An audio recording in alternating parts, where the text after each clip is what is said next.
And we are live, ladies and gentlemen. This is episode 10 of The Gospel According to Chris, and I have my great co-host here and my right-hand man. Hi, ladies and gentlemen. This is episode 10 of Sean Stackhouse is here today. The playback. Yeah, it happens, Yeah.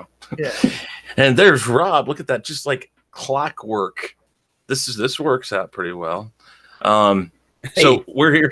Yeah, it's kind of weird because we just went live, so that's great. So real quick, we are here with the episode 10 of The Gospel According to Chris. I have Rob on here from Midnight's Edge After Dark and Robot Shlomo, right? That's right. Okay, good. I got that right.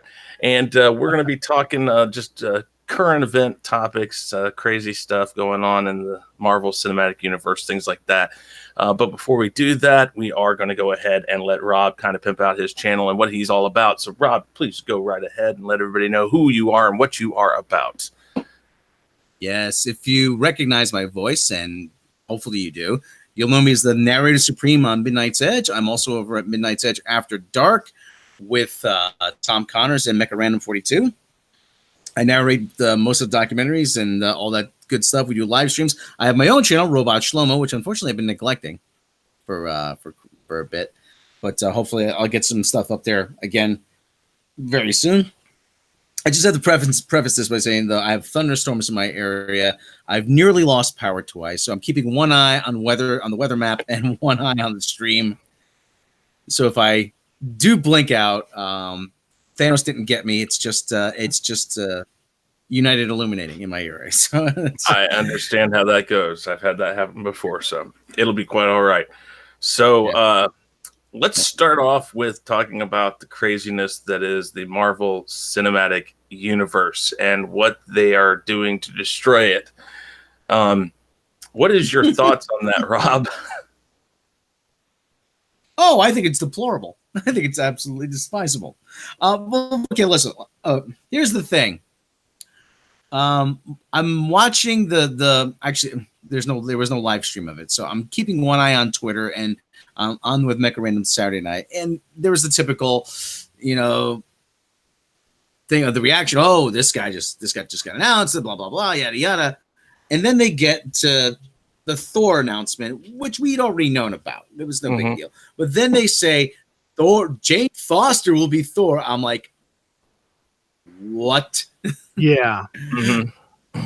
Yeah, and it's just, oh, the crowd's going crazy. I'm like, no, this is not good. This is bad. I see it as I'm like, I see it as a absolute travesty to the whole idea of what the character is. I know they've done it before, but it was never that popular. And she died. Well, I think her character died, and I don't know. Yeah, Jane Foster did take over the mantle in the comic books, but she eventually died. The thing is, Natalie Portman, she's a fine actress in her own right, but every time she's in a Thor movie, she just phones it in. So I would hate to see her as Thor. Yeah, I think that. Well, go ahead. One of the things, though, is that it seemed like she could not get out of the MCU fast enough. Because she had there's a thing about she wanted Patty Jenkins to direct Thor: The Dark World or whatever it was, and she was upset about that. And I'm promoting women's opportunity for women's in cinema and everything. And what happened? Natalie, we want you to be in Thor. No thanks. No, you get to be Thor. Okay. And I see it there with the hammer, and it looks like it's just going to topple her over. Yeah. I'm like, this does not work. Oh, but she's going to work out. I'm like, yeah, but she's still 5'1".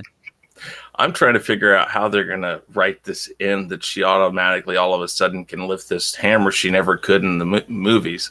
Because whatever Odin said, whoever possesses such and such will have the power. True, but oh god! So somehow they're going to write it in that she becomes worthy, and she'll become Thor. But what does that mean with Chris Hemsworth? Because he's back, doing his thing, So is he going to be off with the Guardians of the Galaxy doing his thing while Jane Foster does her Thor stuff? I mean, it doesn't really make sense. No, it doesn't, and it's crazy, in my opinion, that you would even. I don't know. Thor was never the best of the MCU, but it was hell of a lot better than it's going to be now, and I just have no clue where they're going to go with it. I mean, you move Asgard. Go ahead. They're gonna make Thor Odinson. They're gonna make him a guest star in his own movie. Pretty much. They're gonna humiliate him. They're good. They're gonna make their. I don't want to use the word cuck, but come on. They're good. They're gonna. It's gonna be a character assassination, so we can promote a strong female character. Well, that was what they already humiliated him by making Valkyrie king. First of all, how can a woman be king? And now I'm hearing reports that Valkyrie is going to be searching for her queen. How does that work? Well, but she has the title of king. King is a male title. Oh, don't say that too loud here. I mean, we got to watch out what people think. I mean, historically, stop making sense, okay? I know. Like you have the Queen of England, man. She doesn't call herself the king. There have been kings, but she's the queen. I mean, I just don't understand the logic. See, they've go ahead. Don't you know gender roles are just a construct of society, man? I know, man. I'm the problem. You are. No, see, they've already trashed Thor enough, I think, and they're going to do it more. I know they are, but what they did to him in game or not in no, see, the thing is, it started in Ragnarok because Hemsworth he was kind of done with Thor until they went kind of a comedic route with it, and he's like, oh, because at his heart, Chris Hemsworth wants to be a comedian, and he needs to get a new heart then. Yeah, they lightened the character up, and I liked Ragnarok well enough, but it was a little cheesy. And what they did with him to him in Endgame, like, really, maybe a little bit, but they let it go the entire movie, man. It got old.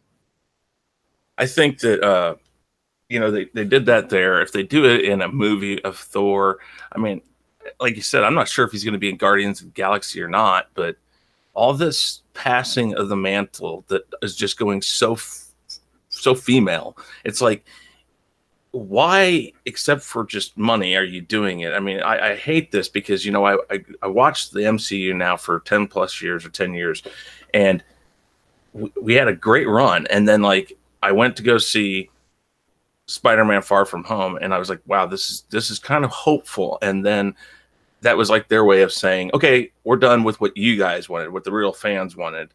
So, Chris, in the chat, Deranged Lunatic says, if they were going to have a woman play Thor, they should have got Kat Denning. She's a little more believable, and plus she's not that hard to look at. I second that. Yes. Well, what do you think, Rob? Kat Dennings. Yeah, I like Kat Dennings. I used to like Two Broke Girls. Yeah. Until that's people. I mean, geez. But I made the joke one time about Two Broke Girls because it got a lot of criticism for a lot of racial stereotypes. I'm like, shut up. This is the part about New York they get right. Okay. Yeah. Well, yeah. I mean, all these New York, sitcoms and stuff have these people living in 2-3 bedroom apartments and stuff like that, and I'm like, you guys just don't understand how it works there, do you? No, it's like not about you syndrome. That's what it is. Yeah. And I was really hopeful that maybe they weren't going to just jump into this whole the Wokening thing so damn quick, but it's like, now that Far From Home is over, they're just saying, okay, here we go. And they're just... The writing was on the wall from Captain Marvel. Even though Captain Marvel is not the feminist, agenda movie that the director would have you believe, and, the fans would have you believe, it's just a trash film. That's all it is. It's a poor film. But, because they didn't go out and put a muzzle on Brie Larson. when they didn't do that, I knew something like this was going to be coming down the pike from Marvel. Otherwise, if this was not their plan, they would have been like, "Hey, shut the fuck up," you know. You need to stop saying all this stuff. This isn't what we're doing, but they didn't. Well, you guys watch Nerdrotic, don't you? Yeah. Mhm. Yeah, I mean, he was actually saying it today too. This is all part of getting free publicity. It's all part of movement marketing.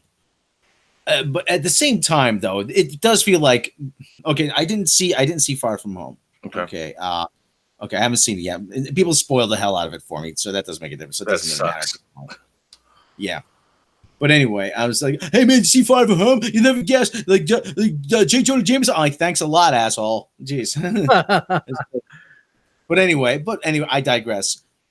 It almost seems like there's a bait and switch going on. Mm-hmm. Hey, like you thought everything's gonna be cool. Guess again. Yeah, I definitely agree with the bait and switch tactic, and you know, I think Sean and I, when we were talking about Endgame, we basically said it just, you can feel it starting. They did the best they could to squelch it as much as they could in Endgame, yet those of us who see this stuff happen all the time, we felt it and we saw it in that movie.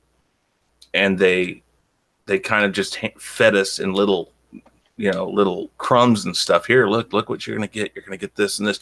And of course, all the people who are, going to jump on that bandwagon and say, "Oh, look, this is so cool. It's so innovative and stuff." And I'm like, "Oh God, this is horrible," because why can't we look for some inspiration on how we do this from the comics? I mean, I have a problem because Marvel does the constant, we're not gonna do it like the comics, and then the next second they do it like the comics, or they hand pick what they want.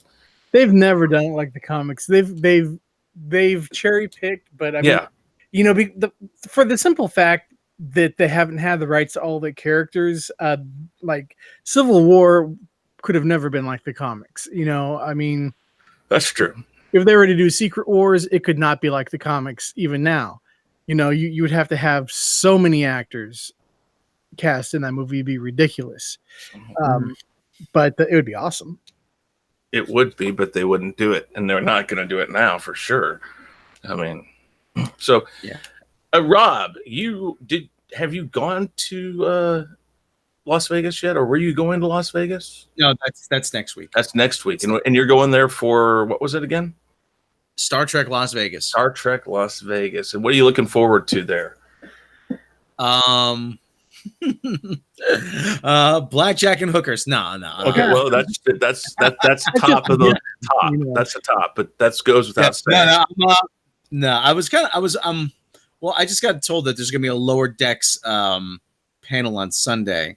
I just want to see the carnage that ensues after just with that, because a lot of the Star Trek news has been bad. Mm-hmm. So I'm at this point, I'm looking forward to getting together with other YouTubers. I mean, that's gonna be a fun experience, because you kind of think of ourselves as a big community, and it's difficult to remember that, hey, we're kind of spread out all over the place. Yeah. So having us all in the same place is going to be cool. But I really want to. I really do want to see something in terms of Star Trek that's going to make me hopeful. But as we all know, hope is not a strategy. What did you think of the Picard trailer? I want to like it. At the same time, I've been burned by Star Trek in the recent past far too many times. Yeah. What? You didn't like Discovery? Oh yeah, hard to believe. I know. Jeez, you know what? This reminds. This looks like this very much looks like Star Trek Logan. Ooh. The damaged, broken hero past his prime, past his prime, comes out of retirement to bring the girl who all hope for the future rests upon, to bring her leader to safety, and leading a ragtag group. I'm like, oh God, how many times do we have to see the broken hero trope? Really? Well, don't forget, he also has Data in a drawer. Oh yeah. Coming this summer from Ronco, it's Data in a Drawer. Exactly. Just plug him in, and in 48 to 62 hours, he will be ready to go. He slices, he dices, he juliennes. He comes with 18 spoken commands. Yes, God. You know, I'm much like you. I've been hoping for Star Trek to come out with something that I'm really interested in again. I watched the reboots and I was okay with them, kind of, but it was like they're still relying on the old story, trying to make their own new story, but they're using old parts, and it's like again, yeah, the JJ movies. Yeah, the JJ movies. You know, I was okay with them, but it's like when you watch them, you're like, I don't know. There's something about it that just didn't feel right. I don't know what they could do. I mean, what do you think they could do to not give us hope, but to show us they actually cared? Well, first of all, the whole Khan movie, you know, what they could have done is not completely rip off Wrath of Khan, but yet flip it. You know, I mean, I was like, when I was watching, I was like, come on. Well, you knew where it was going, like almost immediately. Yeah, I know, but you know, Spock and Jim, they flipped roles, you know, and it's like, God, this is so predictable. This is just ridiculous. Can somebody please write an original script? Please. Is that too much to ask? Yeah. Apparently it is, yeah. Yeah, no kidding. I mean, what would you look for, Rob? What would you look for in Star Trek to make you think, okay, we're going in the right direction? I mean, I don't even know what I would be looking for anymore, because what I've seen lately is just, I mean, I don't know. They kind of have gone through and rewritten how I originally thought Star Trek was whenever it first came out, and as I was growing up with the reruns, and then the Next Generation came out. It looks like they've tried to rewrite how half of what I know has been done. Yeah, it's Star Trek Light. That's all it is. Star trek Light. I mean, I would first of all, I would have made something post Nemesis. Yeah, or post Voyager or whatever. Pardon me. Mm-hmm. Because what you have in a prequel is what you don't want a Star Trek series to be. And I'll explain that in a second. And Star Trek has this huge universe, this huge sandbox in which to play in. Oh yeah. The possibilities are really only limited by your imagination. But by making it a prequel, you're taking that universe, that huge, big, expansive universe, and you're making it smaller. Because now you have to fit it within these parameters. And for Alex Kurtzman and his gang of flunkies, that has been far too difficult, which is why they've been rewriting the rules of Star Trek. You know, nothing. Did you see the last episode of season 2? No. Of Star Trek Discovery, as we call it, STD? I kind of gave up on it. Okay, well, they've been asked repeatedly, how is this going to line up with the original series? You know, you have this ship here that's obviously, it doesn't look technologically similar to the other ship, to the timeline. You have Mikey, we call him Mikey Spock. Mikey Spock. Why is there no reference to her? Why is Spock never mentioned her ever before? Oh yeah, you're gonna see how it lines up. Watch, you're gonna see how it lines up. Don't you worry. You're gonna see. We're gonna show you. Their big solution to that was to have the USS Discovery disappear into a wormhole and go 1,000 years into the future. And now nobody is supposed to talk about it. Oh my God. See, this is why. But here's the ridiculous part. Here's the absolute ridiculous part. They show a deposition from Spock, Pike, and Number One, but there are thousands of people that were involved in a battle to make sure that the ship went into the wormhole, and Mikey Spock has made decisions that affected millions upon millions of people. She's committed mutiny. She started interstellar war. People have died. Her crewmates have families. Nobody's gonna say, "Hey, whatever happened to that to your cousin that was on the USS Discovery? Yeah, whatever happened to her? I haven't heard from her in a long time. Yeah, we don't talk about her." She's the black sheep of the family. We don't like to talk about her. They think Crap you're writing. Yeah, bad writing. They think the audience is stupid. Is what it is. Well, that was the thing about Star Trek is it wasn't meant for stupid people. No. Stupid people watched, the Beverly Hillbillies. And when it comes to prequels, man, the only one that I could stand was Enterprise, and even Enterprise had its issues. Yeah. But I think Enterprise was way better than Discovery. And really, you didn't need another prequel after Enterprise. I think Enterprise was the only prequel we needed. Yeah, I agree. Like Rob said, just continue off from Nemesis or what have you. Well, part of the reason why they do this is so that they can legitimize what they're doing.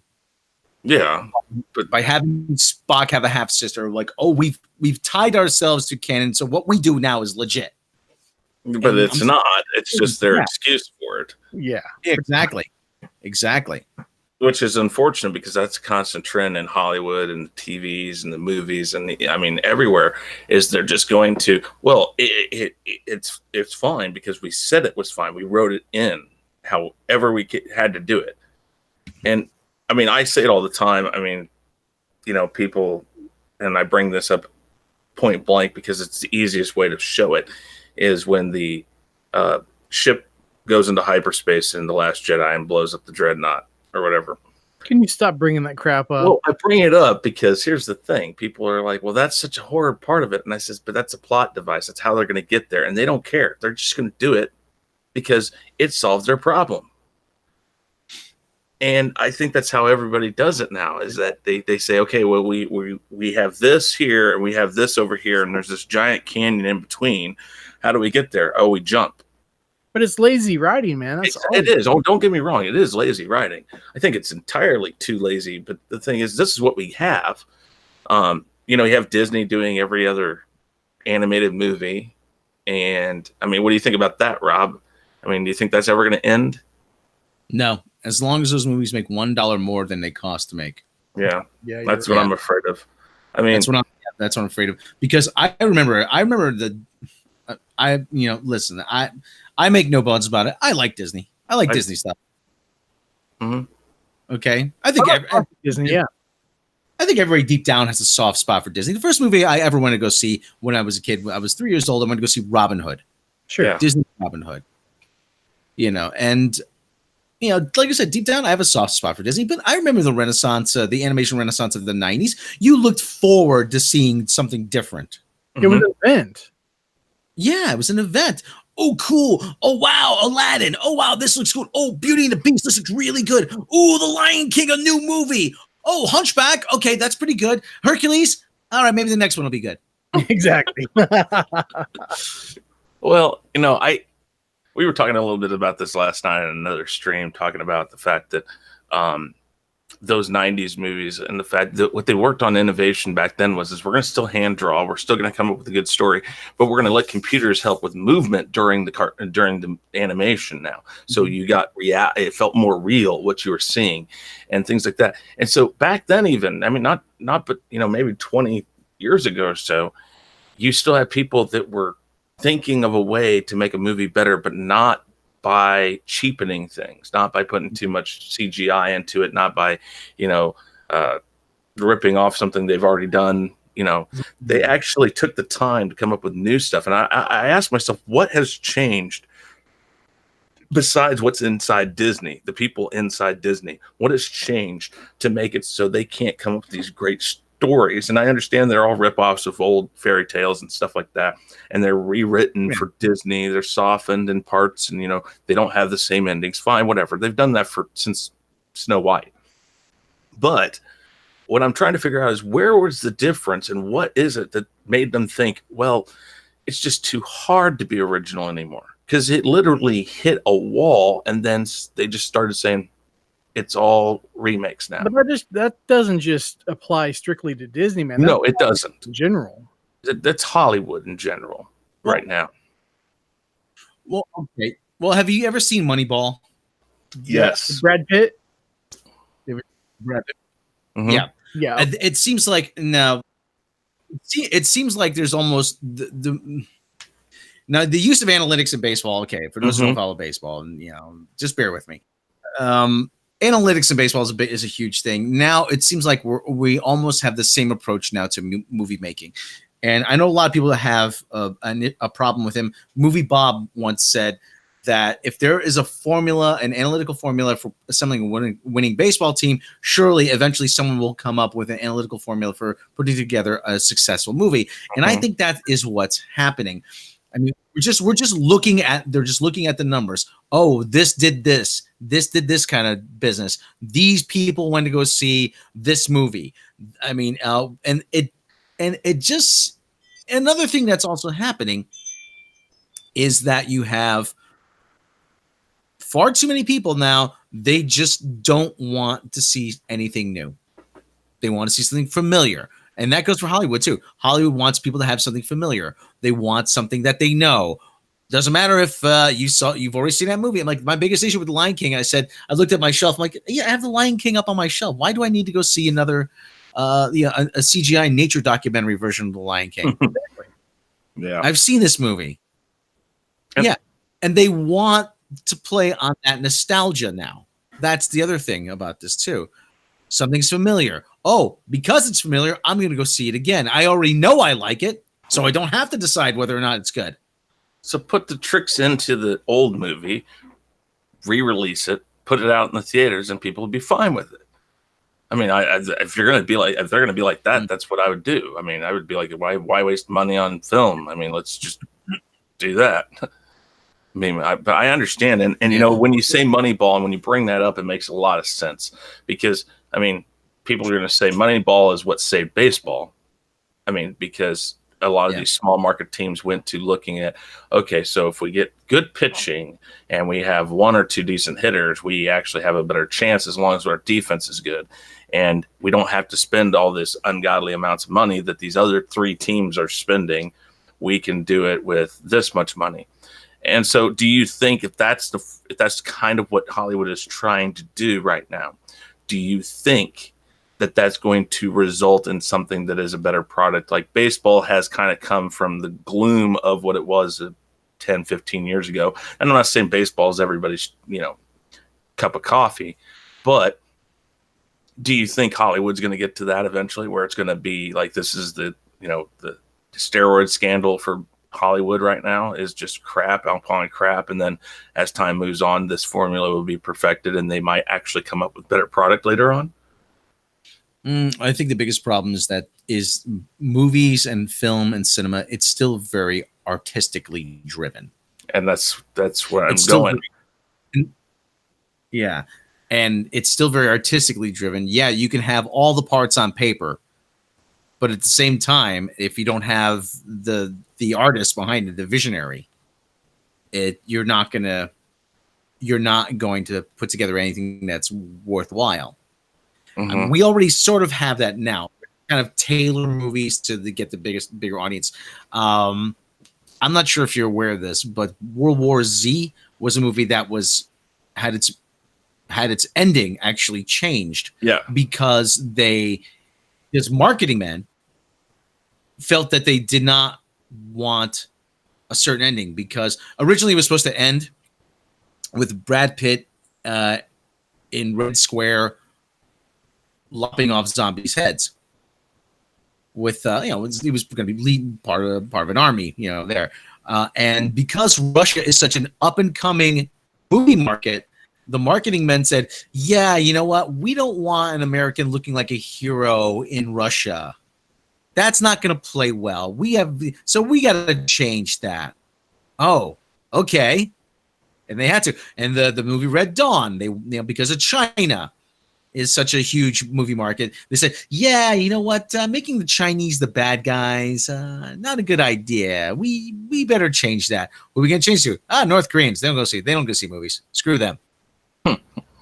Like North Korea, a country that doesn't have electricity is going to invade America. Sorry, my computer just. Whoa!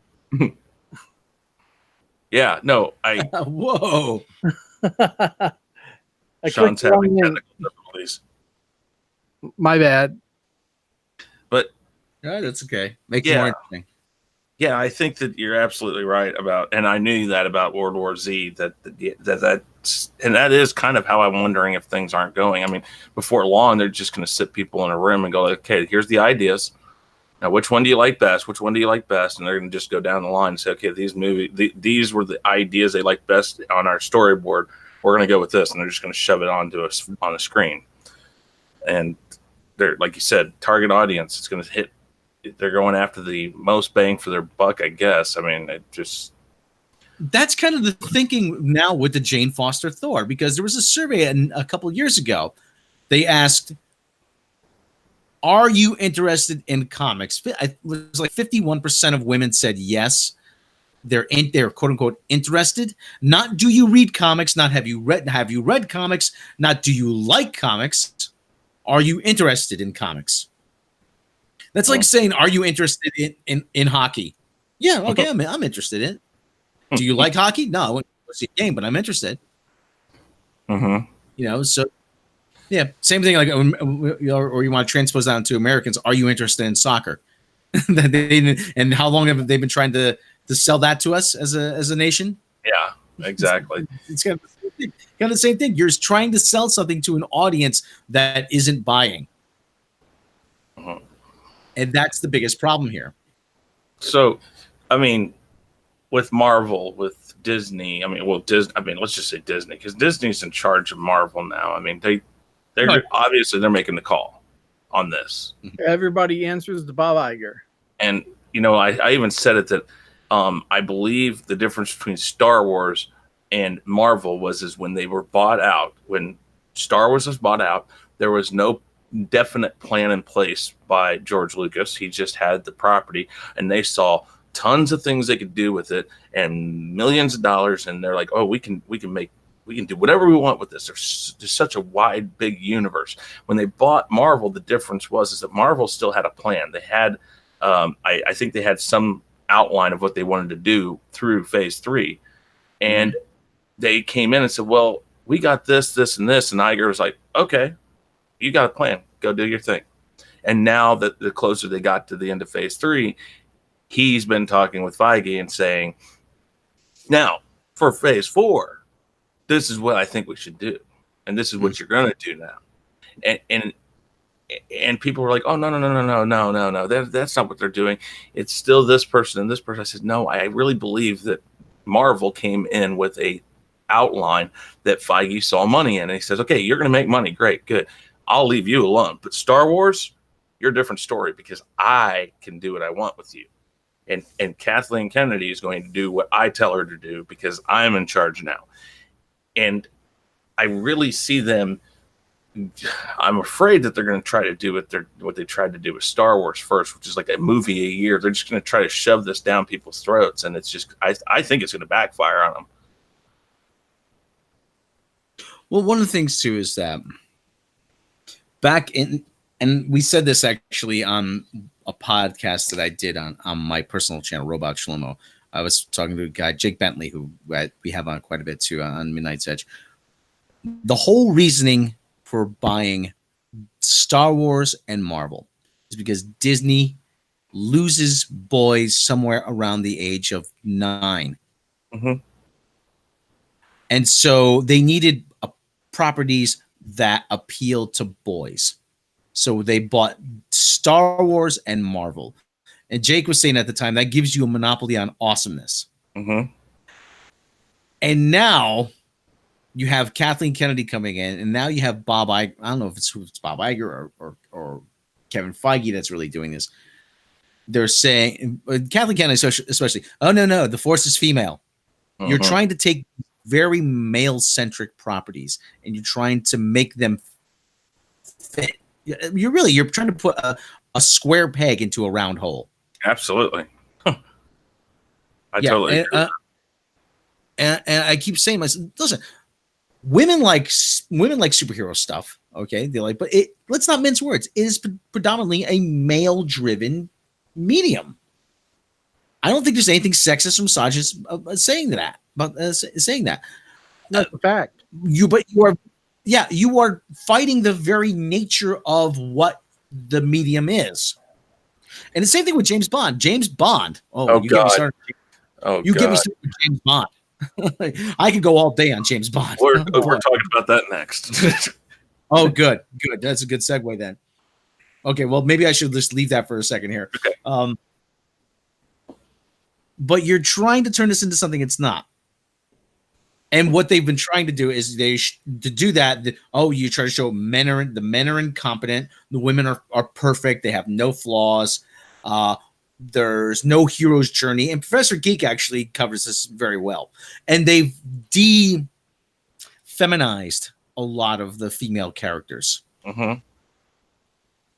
And we're all familiar with Captain Marvel and Ms. Marvel. Professor Geek actually does a great video on this. Let me just show you let me see. Number 1, 2006. This is a big problem with me going to the. I should have this image already up. But let me. Yeah, I'm gonna show. But you're probably already familiar with this image. But if I could screen share this. Oh, for God's sake, that's small. Okay, hold on. Okay, hopefully this one will be. Okay, there we go. Okay, I'm gonna screen share this as best I can. No, but yeah, you've defeminized. It's been for years, and years, for centuries.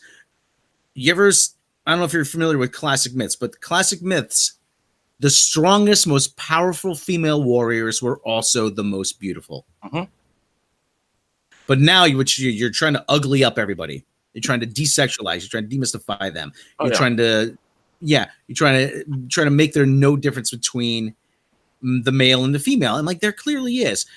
And this is the image here of Ms. Marvel, Carol Danvers. Mm-hmm. Now, there's no way they were gonna put that in the movie, but that is a powerful image. Yeah, it is powerful. No way that Brie Larson could have pulled that off. No, it is powerful. It is graceful. It is beautiful. There is a power in her beauty and in her form. Like, yes, I am a woman. You got a problem with that? Yeah, I liken it to Wonder Woman. Yes, Wonder Woman is wearing about the same amount of clothes, but I mean, she looks really powerful. You don't want to mess with her. There is power Linda in Carter, beauty. Wonder Woman. Yeah, there is power in beauty. There really is. Mm-hmm. Yeah. And now, like I said, they've taken that and they've actually they're trying. If, like I said, the Brie Larson. For Brie Larson, she's like a stick. Are you kidding me? the assless assless wonder. It's like, I'm Bo, your body shamer. Like, oh, come on, she doesn't have an ass. She has no ass. There's definitely an ass lacking. No, I totally agree with that, and I don't know if it's people are just afraid of that.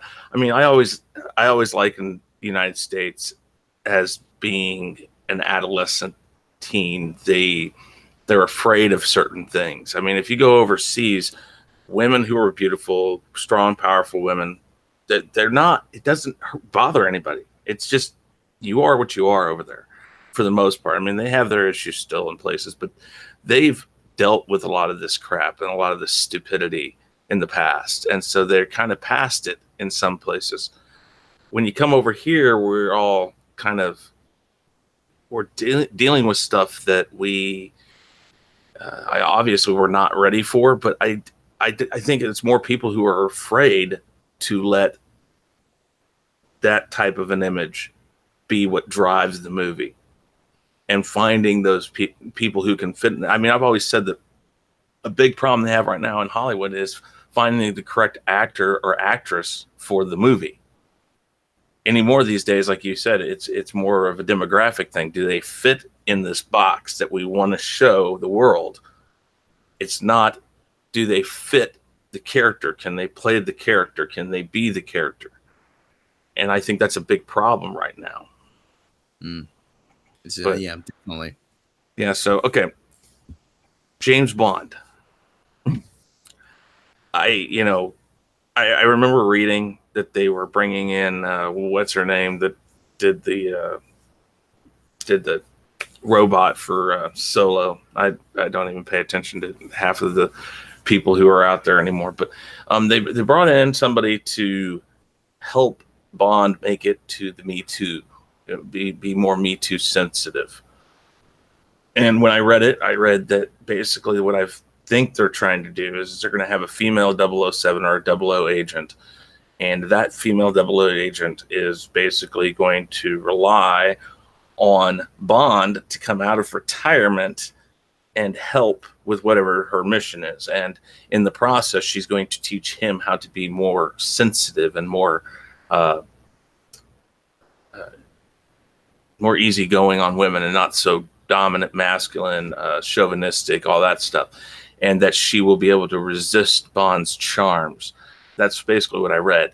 So my question is, why all of a sudden are they recycling the 007 number? I mean, it's always been 007 James Bond.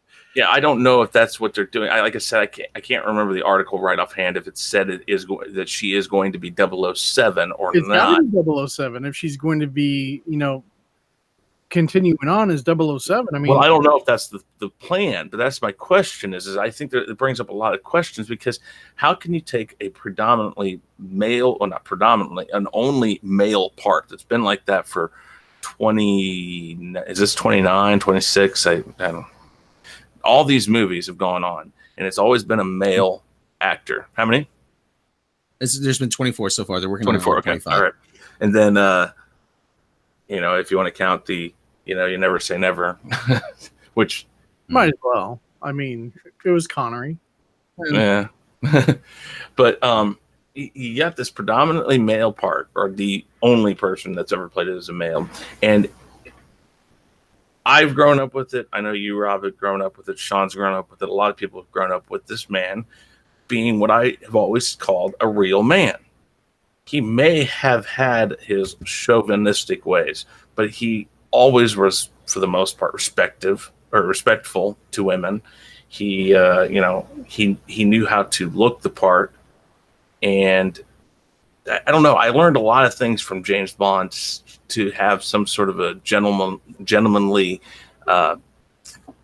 ability about me when I go out in public. I mean, even some of the stuff I saw, I used to wear tuxes, and I learned how to kind of wear a tux with a little difference, because the character always did something a little extra, a red handkerchief or something. There was always something that was a pop of color or something. I learned a lot of things from James Bond, but now you're going to basically flip it completely. And my question is who are you doing this for? Because the only people that come to see these movies aren't going to go see this one. No. I mean, what do you think about that? What do you think they're thinking on this? They're letting the Twitterati, as I call them, I call them the Twitterati TM. Mm-hmm. Trademark. The Twitterati TM, trademark. They're letting a few vocal people on social media dictate the direction of these movies, just like they're letting a few vocal people on social media who are quote unquote engaged dictate the direction of Star Trek. There's like they're letting it dictate the direction of Star Wars and Marvel. That's who this is for. It is a mistake. Oh, I think it's a mistake. Enormous mistake. I mean, because this character has always been a male power fantasy. Yeah. And we were talking to Robert Meyer Burnett with this recently, and we both agreed that this has been the one film series that they keep feeling has to apologize for itself. Because you remember that little speech Judi Dench gave Pierce Brosnan in GoldenEye, you're a misogynistic dinosaur, relic of the Cold War, Yeah. And they cannot let Bond be Bond. The reason why he does the things he does, he loves fast cars, he loves great food. He drinks Bollinger champagne at the correct temperature. I think 57 degrees Fahrenheit or whatever it is. He loves beautiful women. He goes to the most exotic places. He does the things he does because he has this insatiable thirst for life. It's because he may not live to see another day. And that's why he, yeah. Go ahead. I'm sorry. Go ahead. Oh, go right ahead. You keep going. I was just going to say that's why it worked. That's why it works, yes. And the other thing too, that everybody mistakes about this, they keep wanting to reinvent the wheel with this. Oh well, we have to make it personal. Well, we have to know more about James Bond's past. We have to explore his origins. Like, no, you don't. The whole premise of the character is that this is not personal for him. This is his job. This is his 9 to 5. He wakes up in the morning on top of a beautiful woman. He gets called into action because there's some event that's upset the balance of power. He jets off to MI6 headquarters. Oh, now that you're here, 007, let's get down to business. And he gets briefed. He goes to Cuba. Now pay attention, 007. This may save your life one day. He flies off to somewhere we dream of going. Meets up with some ironically named beautiful woman. He meets a henchman. He gets into a couple fights. He gets into a car chase. Exciting things happen. He kills the bad guy in an ironic manner, and then he flies off with the girl at the end. The end. Wash, rinse, repeat. And here comes the fire department. So, yes, the fire right upstairs. They're coming to take me away. So anyway, yeah, exactly. I mean, when I read it, and the more I hear about it, I'm sitting there. I just don't see what in the world they think they're doing, because it was the formula worked. It got them the same amount of people for the most part. I mean, some movies do better, some movies do worse. It's typical because you got different. Quantum of Solace was just not that great of a movie. I liked it; it was okay, but it wasn't as good as something like Thunderball. There's a certain formula if you want a hit movie with Bond. One is the theme song, 2 is the locations, and 3 is who's the villain. I think those, and then you got to have a perfect Bond girl. It used to be that they sold calendars of Bond girls. I don't know the last time I saw one of those, and it's a formula that works. It's always worked, and why would you change it? I mean, I don't want to think it's Albert's daughter. I'm trying to remember her name now. Barbara. Yeah, Barbara. I don't know if it's her, because I mean, she grew up with this like that for the whole time. I mean, she grew up in this climate of Bond and what Bond was about. And so I can't imagine she would take something that her father, ushered in and, nurtured and made into what it was, and take it and just destroy it in a movie, because that's literally what it sounds like they're trying to do. Like, maybe they just don't want to do another Bond movie. I mean, there was some question after Brosnan left that, if they were going to do another one. And then when they got Craig in there, they decided to kind of start from scratch. And like you said, they did start bringing in a lot of the stuff that people didn't need to see. I was okay with Casino Royale, bringing in Casino Royale. But then they did start diving into his past. And like you said, that was never an important part of James Bond. A lot of the reason why James Bond was the way it was because running around constantly, not getting enough sleep, fighting these people, killing people constantly, having all these women that, just to have and then throw out the window, or they got killed, that affected his psyche. And so his personal person inside was always trying to find something to keep him going. And so the only thing he had was his job, and that was important to him, like you said. And so that's why Bond is who Bond is that is the only thing he has to live for. I would rather see the studio put Bond on ice for maybe like a decade and then come back and revitalize the franchise instead of doing what they're trying to do to it. I'd just rather have no Bond at all for a while. Well, right now, that's kind of the way I feel about Star Trek. I'd rather have no Star Trek right now. Exactly. But the big problem with that is now the James Bond series has never been bigger. I mean, Skyfall made $1 billion. Spectre made like 800, 900 million. That's the thing. I mean, like I said, they're going to keep making them until they stop making $1 more than they cost. But the whole thing that annoys me is that I keep running in, especially on social media, on Facebook, on Twitter, whatever social media platform you use, I keep running into the same argument for these kind of changes, for casting Idris Elba, casting a woman as James Bond, making all this, whatever. And the same argument, and it makes my blood boil. When people say, these are fictional characters, you can do whatever you want with them. No. I would like to smack those people. Well, I don't know. I guess I would respond and say, well, then you're a fictional character. I mean, because once you go down a path so far, a character becomes a person. James Bond is a person. Now, he may not be real, and we all know that, but James Bond is a person. He's been around for umpty-ump number of years. Yes, there's been different actors playing him, but when he comes onto screen, whoever the actor is, new actor coming up after so-and-so or whatever, whenever that happens, you still know you're going to get certain things from that character. It's just like Shaft. Shaft can't come out and start apologizing to everybody and calling everybody sir or miss. Oh, here, let me do this for you, miss. No, he's going to call you what he wants to call you because that's how he is, and that's the character. And that, I guess, people, I mean...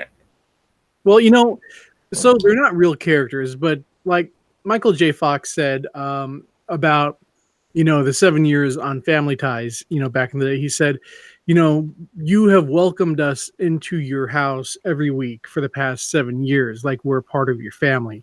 And the same can be said about people who are big fans of movie franchises. Yes, you have to go to the theater and you watch it, but I mean, it's still, you get very involved in the movies and thinking about what's going to happen next and the follow-up and what have you. So it's not just cut and dry like that, so much that it's a fictional character, and get over it. No, you're letting these people, these stories into your lives, and they're affecting you, like it or not. The other thing too, like I said, that irritates me is when I hear people say, well, I'm not a fan, but well, then I'm sorry. Then if you weren't a fan before, I don't see how you're going to be a fan if they make this change. Well, we went through something a few years back. Well, go ahead. I was about to say, not that someone can't become a fan. It's just that if you're pandering to like I said, the Twitterati or certain groups, like, then you're just going to ruin it. Mm-hmm. Well, it's been proven that when you pander to these people, they don't come out and actually support the movies or buy the comic books or what have you. They like to complain and pretend like they're part of the fan base and they're the minority part, but they won't come out and chill out the cash when it comes down to it. They just won't. Yeah, Mecca Random actually did a video about that. There was a Mary Sue article about someone saying about I'm a good feminist, but I haven't seen Captain Marvel yet. But I'm a really good feminist. I really believe what they're doing. I'm like, yeah, you haven't seen the movie. You haven't seen the movie. Typical. You missed the most important part. Yeah. That's the thing. They always say, like you said, well, I'm not a fan. Well, then nothing that gets done will make you come to watch this because it's not. You don't like it anyway. So, they had, and this is going on all over the country, changing bars to non-smoking and stuff because all the non-smoking people.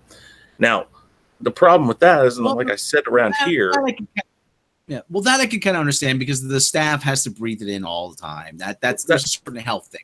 But the part on equipment, and bands and whatnot. Yeah, Well, the thing is okay, I understand the health concerns and things like that, but the thing is that it was a lot of non-smoking people who said, well, we can't go to the bars and we can't go here because, well, they smoke and we don't want to go into a place that smokes.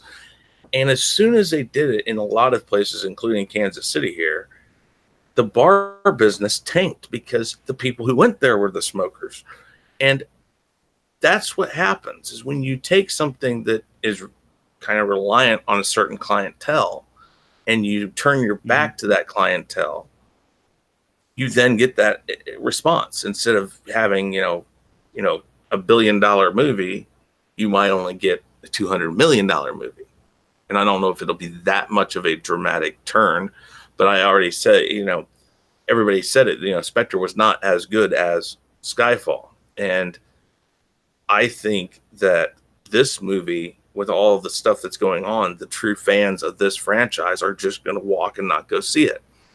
You would hope? Well, you hope. I mean, I definitely won't go see it. I have no want to go see it, and I don't know. I just think that the true fans are going to turn their back on this, and hopefully that's what they do. But I understand that that's a lot easier said than done. But I mean, if it were to drop by $300 or $400 million, perhaps this is a series that could be saved and not switch over to a female Bond, because like I said, from all I understand, this is not necessarily a permanent change just for this movie. But they're probably testing the waters. If it does well, it is going to be permanent. And that's what I'm saying. If it doesn't do well, I am hopeful for at least this series. But then again, I said that about Marvel until all this crap started coming out. And then I was like, okay, it's obviously they gave us 3 phases and that's it. Well, another thing too is there's a lot of people that say, "Oh, well, they should have a spin-off with another character." And I always have to say, listen, it's not Marvel. Granted, with Marvel's future problems, though, I keep telling them Bond is not Marvel. There's not all these well-developed characters already running around that you could just plop into a movie and then everybody will see. No, that's right. Yeah. And this, and I actually had someone say to me recently, well, you're telling me that you don't want to see Felix Leiter in his own movie? He says, no, I have no interest in seeing a Felix Leiter movie. He's a bit what could you possibly show me? Yeah, he's a bit player. The only reason he's there is to support James Bond. Mm-hmm. And James Bond should not be a supporting player in his own movie. The best move that the Bond series actually did was hiring Judi Dench as them. Because it gave that whole movie depth. It gave every one of those movies depth, especially when she would stand up to Bond. And you look for a strong female character. If you want a strong female character in the Bond movie, that was what you got, and that's what you should have kept. If you wanted a strong female in these movies, you should have found somebody like Judi Dench to fill in the role of M. I don't have any problem with the way they did it, but that was perfect, and everybody went for it. She grabbed people's attention in the first movie she was in, and as far as I know, she's been in more than any other actor or actress. And it amazes me that people say, well, but this and this about it, there's not enough female representation in Bond. What are you talking about? She was the female representation, and she did it, and she was good at it. And it's just maddening that people are wanting to. I mean, I think you bring it up really good, saying that there's only one character when it comes to Bond movies, and that's Bond. Now, yes, like I said, Judi Dench came as close as you could to being a character that was almost as needed in those films with Bond, but she was still a side character. She just played it really well and brought it to as much of a forefront as she could. And to change all of that is suicide, in my opinion. And I guess we'll find out. I mean, this is coming out next year, I think, because the problem they have. April 8th, 2020, I think. Yeah. So, I mean, if I were to get free tickets, I guess I'd go see it. But free tickets are free tickets. So you could give me money, and I wouldn't. I'm on the. You're what? I'm on. Yeah. I'm on the fence about it. I mean, Yeah. I've gone to see. God, I think I've gone to see every Bond movie since probably License to Kill in the theaters. I've always used to watch them on television. Yeah. But that's every time Bond movie I go see it. Mhm. This is gonna be the first in almost 30 years. I might give a pass. Yeah, I see, and I'm debating about it, but I don't necessarily. I won't pay for it. That's for darn sure. But I'm not sure. I guess it comes down to I'm not a big person of reading up on the behind the scenes, what's going on and stuff, because I don't like spoilers. I try to keep it as far off from spoilers as possible. But this movie I have been reading a lot on because of the developments in it that are, to me, a travesty to the series itself. I kind of have to pay attention to this because of what they're doing to it. So, it's an insult to Ian Fleming. It is. Well, at the very least, Archer is going to be waking up out of the coma. So, I mean, that's yeah. So, Archer got renewed for another season, and he's going to be waking up. That's good.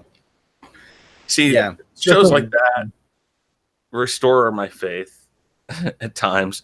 I went to go see the new Shaft movie, and again, it was Shaft. It's not like it's the best movie in the world, but I loved it because it was so politically incorrect, and I'm like, I'm glad to see this. It's like, because I don't go to a movie to, I think forced diversity, forced ethics, and forced morals are the worst thing in the world. And when you force people to go down this road, then all you're asking for is a complete backlash as bad as what you're doing. So, I mean, I can only imagine at some point here, the rubber band will either snap or snap back. The only way that I think a politically correct infused movie would work, and this is just the example that comes to mind, would be a Lethal Weapon movie where, Riggs and Murtaugh are still old school and they're having to deal with all of these new modern police officers who, are, very in touch with their feelings. And, it's just so anti what Riggs and Murtaugh have been historically. And that would be an interesting dynamic, I think. But if they went that far, they'd just turn it to where at the end they'd become that. No. Riggs and Murtaugh, not so much. But that's what they would do with it. Good luck to Gibson to sign on. That's what I'm saying. It isn't going to happen. But they wouldn't put that movie out there just because at the end, if they had anything politically correct about it, with all these politically correct people around it, they would have to be politically correct at the end. I don't know. Shaft, man. Shaft's son was very PC. That's true. I mean, Shaft was, not about that at all. I did like that about that movie. So, well, I haven't seen Shaft. So. Oh, you should check it out when it comes out on I was going to say yeah. If you have Netflix, it's on Netflix. It's not on really already. Yeah, as far as I know, it's on Netflix. In fact, I saw it the other day on there. I thought it was financed partially. I know, but I thought it was already there. Hold on. Maybe I'm wrong. I mean, don't always believe everything I said. Just never believe anything. Shut up. Anyways. Yeah, it says Shaft Netflix here. Yeah, it's unable to find that page. Oh, well, who cares? Yeah, you're supposed to go to Netflix, not Pornhub. That wasn't that this time. Okay, so with all of that said, obviously we're in a constant state of turmoil in Hollywood right now. Craziness, anarchy, and all these people thinking that every character needs to be a female. And with that, we will give our final say on what we think. Rob, what's the end game of this whole crazy world? Where are we going to go with this? Are we ever going to see the end of this? Is this going to have a final? Is it going to blow up, or is it just going to continue to get worse and worse and worse? I think the end game is to give me an aneurysm. I really do. To finally drive my blood pressure so high that my brain explodes and just comes oozing out of my ears.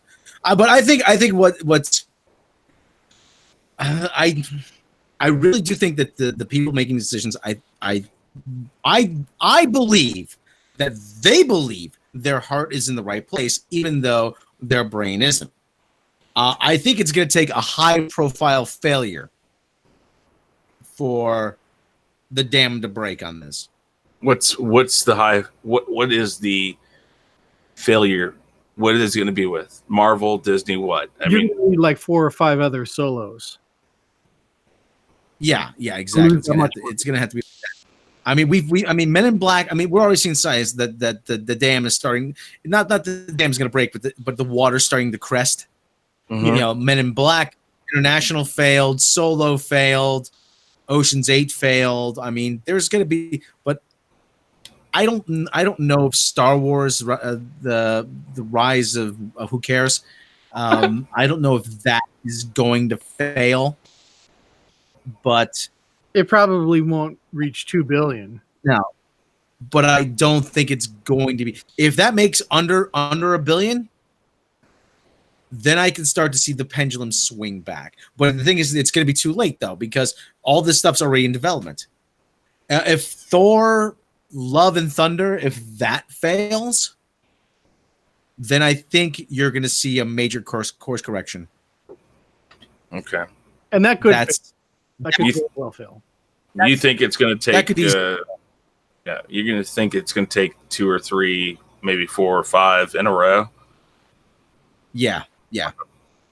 I think the problem is. Oh, go ahead. The problem is though that the Marvel brand is just too big to fail now.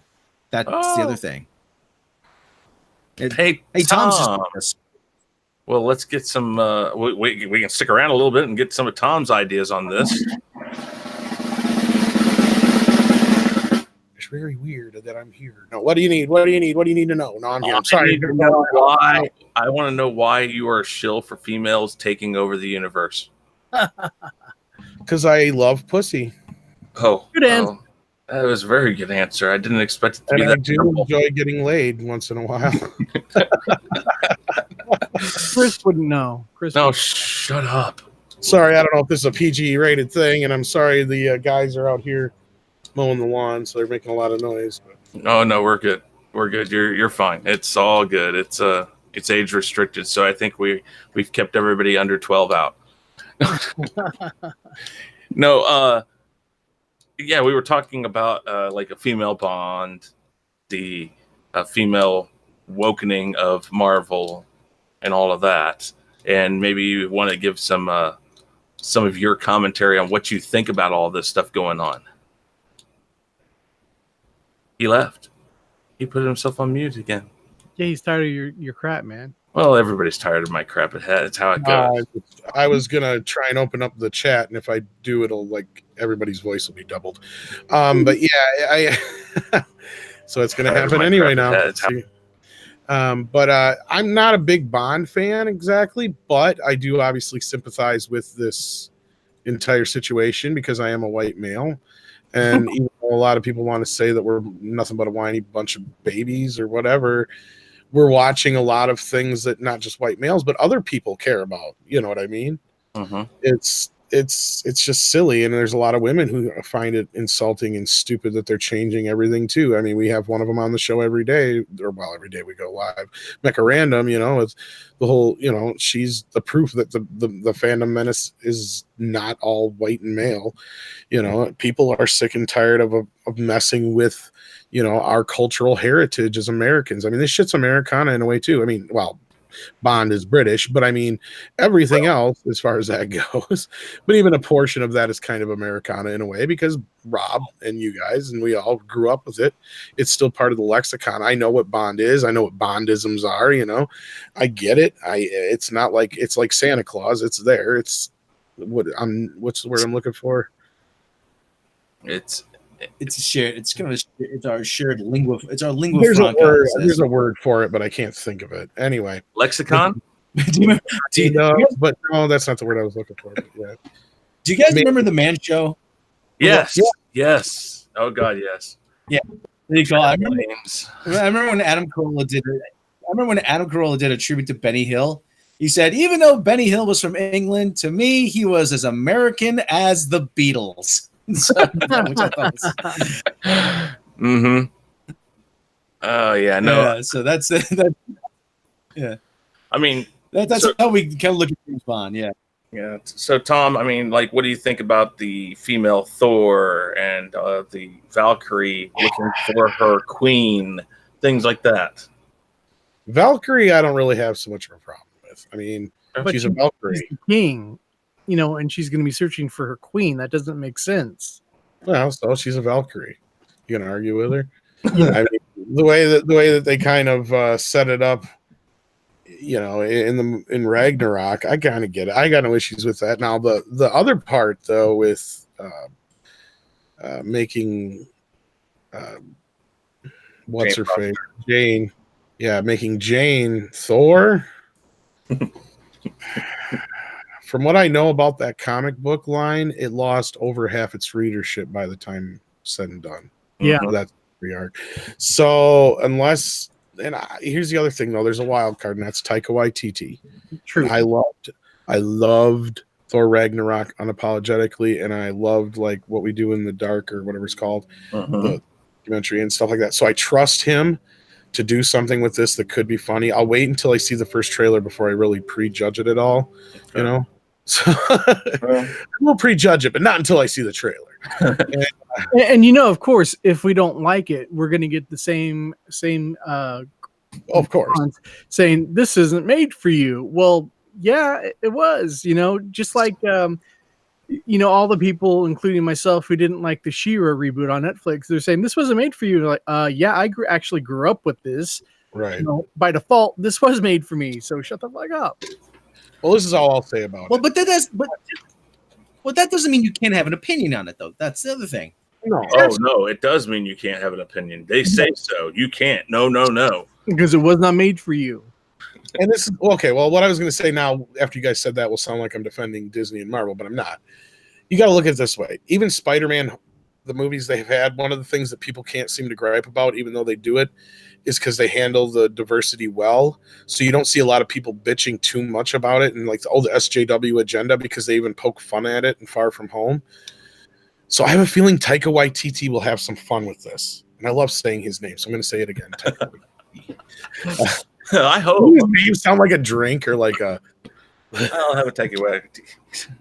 I'll have a Waititi. He sounds like a manufacturer of 80s like monster trucks or something. I don't know about that. Yeah, maybe. New camera, like Tonka, like the new camera. Yeah, I can see it on the camera for sure. Like Waititi cameras. Exactly, Waititi cameras. The best you'll ever use. Yeah. So yeah, I don't want to take this up too much. Rob was here because of the wheel, the spinning, and the thingy. And yes. And I was just about ready to go and spin the wheel of names again. And of course, now he's be right back. So yeah, no, that's fine. But I was going to give him a chance to say his piece about who he is, what he's about, and all that. And as soon as he comes back, we will let him do that. But I guess while we have everybody on hold, we will go ahead and attempt to do the wheel of names.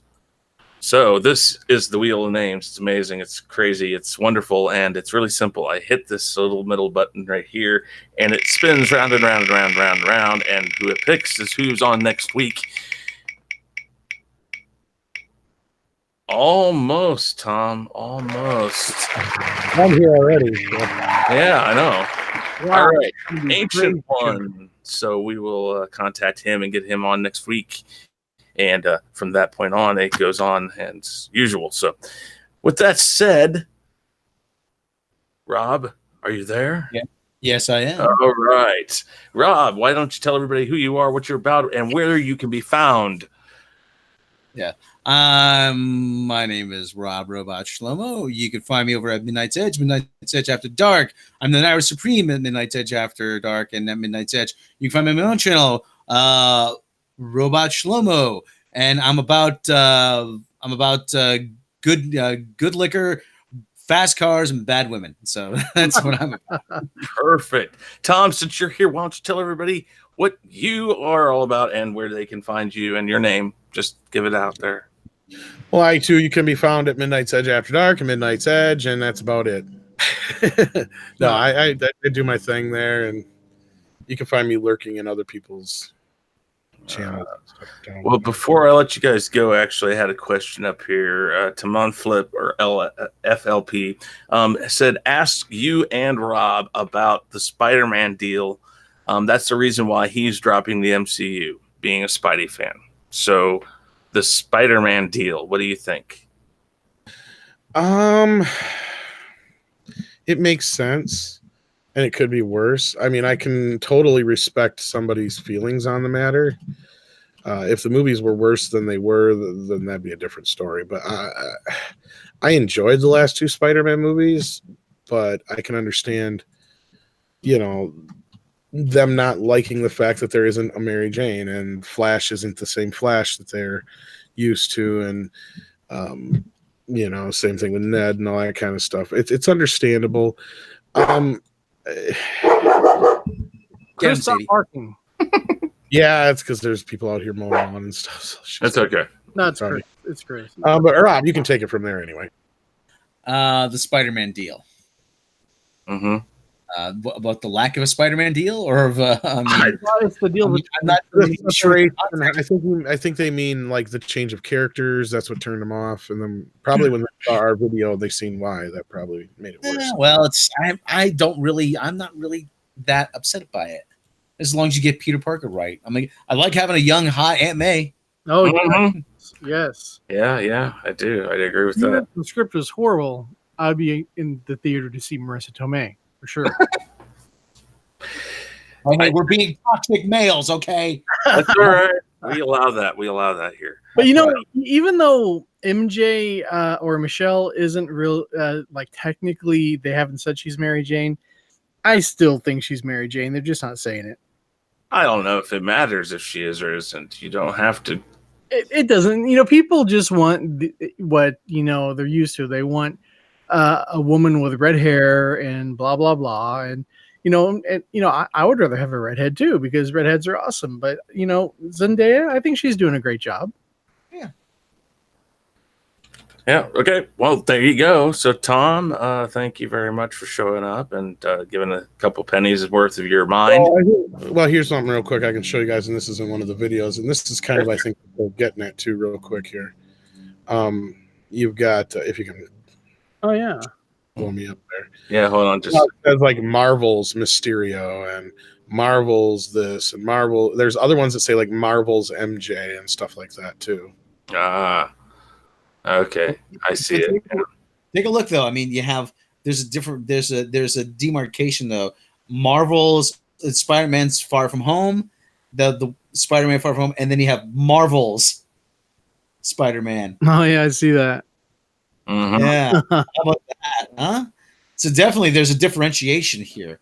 I think they have done the same thing for Captain America, but I don't think they've done it to that extent. That's crazy.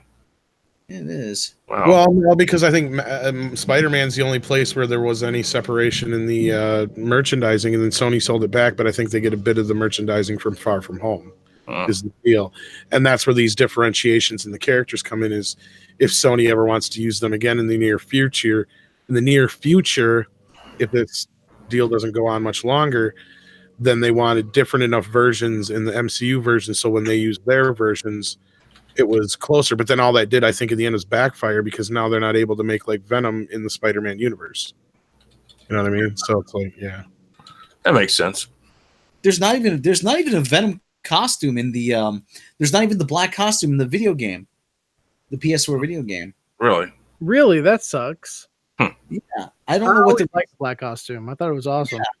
Oh, look! It looks fantastic. I mean, even if you don't like that version of Peter Parker, that storyline, the black costume is just aesthetically is really cool looking. Yeah, eye catching.